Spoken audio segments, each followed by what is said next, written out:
Sorry yazi ngisokoliswa i-Wi-Fi yala emsebenzini. Cela uyi-check stands noma i-American Swiss.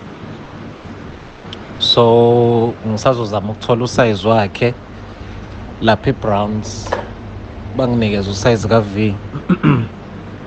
Ya ngikuxoxeleke phela ukuthi kaphiwe nje kuyaxatshana bese kwi-stockfel. Ngithe ngicela ukuphuma angisazingeni. So-ke bablame uphiwe-ke abantu be-stockfel ukuthi uyenzeleni lento. Buka mina sengiphume nemali. Imali bengakoyitholi. Mina ebengisafaka ngithe nje if kuzoqhubeka kanje bandla ngicela ukuphuma imali yami ayinqwambe it's fine. Angisazingeni. Thiwa nje kumshubele ngale kuthiwa abantu bayamthethisa and abantu bangakubo. So ya ngicela uyibheke lezo zitolo lezo. Hayi bizayo nje 1.5 i-right. Then ngizokucela Friday futhi uthi ukhokhele iphinifa la Vuyokazi. Ngizokutshela but wazi ukuthi sengilikhokhelile mina cause beloke ngibuza ngathi hayi sengilikhokhile ukuze ngiphume kulona.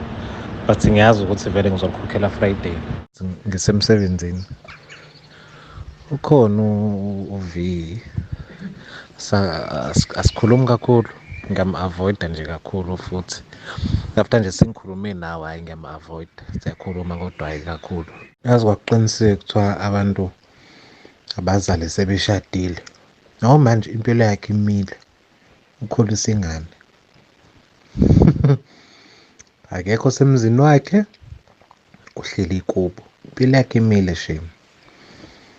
Ngiyamzwela Nkosi yami ngibe ngengikwazi nokumsiza. Kuxolani Sabelo ke lowo osandolobola uVuyokazi Nciweni ngenye ye-voice notes zakhe ezi kudala ke uxolani kumane kukhutshwa izinto ezi-voice notes ngaye ingomashonisa befuna imali zabo ethetha no-baby mama bathembisa banabo uzabatshata. So ke thina bomamgobhozi asizongazifaki asizongazishare because they're already out there and umuntu odiniweyo ke zi-voice notes bethunani ayikho into ayiklikhela yona i-video because ibhaliwe audio recording. So kube naye ethanda indaba efuna ukuva. So ke kwi-comment section sanube nesixela ngoba yekani uVuyokazi nefakile nezi-voice notes phuma emgosini othetha ngoVuyokazi xa ungathandi. Thina semsebenzini apha sithetha ngomuntu wonke. We've got hundreds of videos. You can go down. We haven't always been talking about uVuyokazi, but ke sithetha ngaye because ebekwi-reality TV shows. Upopular besimbukela on TV. We talk about celebrities. So xa kukho i-hot topic ngaye nezinto ezithethwayo ngaye asingozongazifaki. Ayisithi aba bathetha ngoVuyokazi ikwangulo mntu umlobolayo. So umntu onengxaki naloo nto leyo ayikho into ebangela uba abukele ezi videos.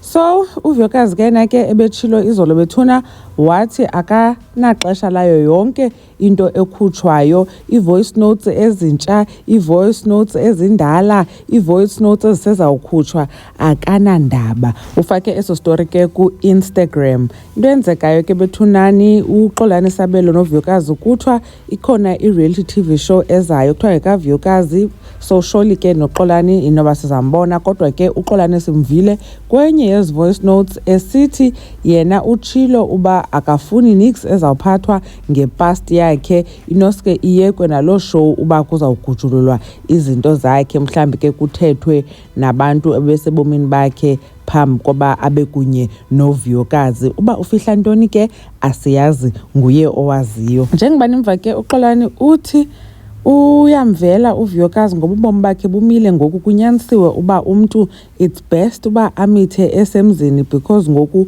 ubomi bakhe bustuck kunye nomntana and yena xolani akho nto anoyenza ukumsiza and nyani ke ayikho into anoyenza umsiza ngoba use-UK uVuyokazi lapha eSouth Africa. Anyways sasifaka zona i-voice notes qho ziphuma mntakabawo ngoba see all about umgosi and izinto abantu aba-interested kuzo. Ongekho interested makangaklikhi on the video. Inkosi kakhulu ngothi nibukele le video. Mamgobhozi uyanibona ku video elandelayo.